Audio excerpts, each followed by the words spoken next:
Madame la ministre, messieurs les députés, monsieur le chef de Abiguet Première Nation, mesdames et messieurs, chers amis de l'Acadie, ladies and gentlemen, Port-la-Joie, tout comme Grand-Pré, est un endroit magnifique où les champs descendent doucement vers la mer, à l'abri des grands vents du large, invitant le promeneur à s'arrêter pour apprécier le paysage et la douceur de vivre. Pas aujourd'hui, mais en général. Et pourtant, ce superbe panorama a été témoin d'une grande détresse, puisque c'est ici où l'on réunit, il y a si longtemps, les prisonniers, hommes, femmes, enfants, forcés à abandonner leurs terres et leurs biens à Étang des Berges, Rivière des Blancs ou en Sapinette, au nom d'un royaume qu'ils ne connaissaient pas et d'une guerre à laquelle ils avaient tenté désespérément d'échapper. Le 13 décembre a été choisi pour commémorer chaque année à travers toute l'Acadie tous ceux qui ont perdu la vie durant la déportation, cet atroce arrachement qui a commencé dans la région de Beaubassin, passant ensuite par Grand-Pré, pour arriver 4 ans plus tard, ici même. La date, vous le savez, est celle du naufrage du Duke William au large des côtes de l'Angleterre.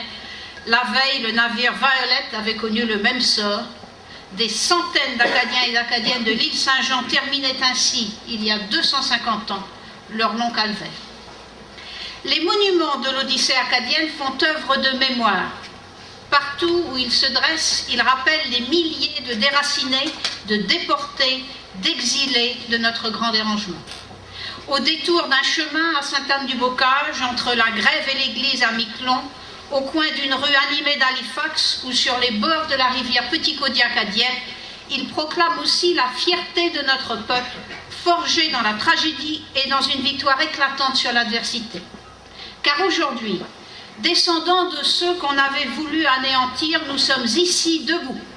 Mieux encore, nous sommes ici avec les descendants de ceux qui, à l'époque, avaient voulu nous écarter. Superbe exemple qu'il est possible, ensemble, de tourner une page déplorable de notre histoire et d'en entamer un autre chapitre, plus souriant celui-là.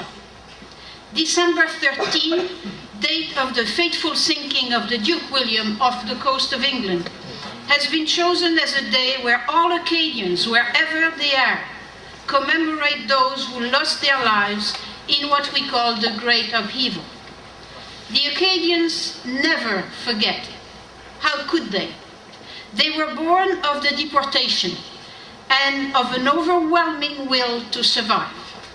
Monuments such as this one are springing up in various places that saw the arrival of the Acadian deportees 250 years ago. You will find one in Halifax near the harbour front, on the French islands of Saint-Pierre et Miquelon, in New Brunswick and soon in Newfoundland and Labrador, in England and in the United States. Their objective is to remember, but it is also to affirm that Acadia is indeed alive and well in the heart of all of us. Ours is a nationhood of genealogy rather than passport, of shared historic grief rather than frontiers. We may be stateless, but we know who we are, where we're going, and why.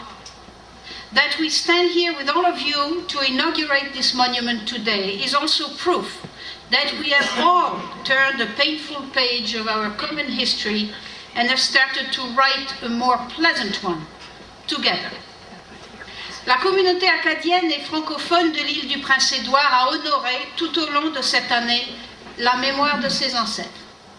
Que vous soyez ici, actifs, pleinement engagés dans la vie de l'île, forts de vos institutions et de votre jeunesse, honore aussi ceux qui se sont embarqués ici, pensant qu'ils n'y reviendraient jamais. Fort heureusement, ils s'étaient trompés, puisque vous êtes là. Le 13 décembre 1758, le site de Port-la-Joie était désert. À partir d'aujourd'hui, 13 décembre 2008, grâce à ce monument, l'Acadie y a élu domicile. Just think, on December 13, 1758, Port-la-Joie was deserted. Everyone had left. Today, with this monument, Acadia has chosen to live here. Merci. Thank you very much.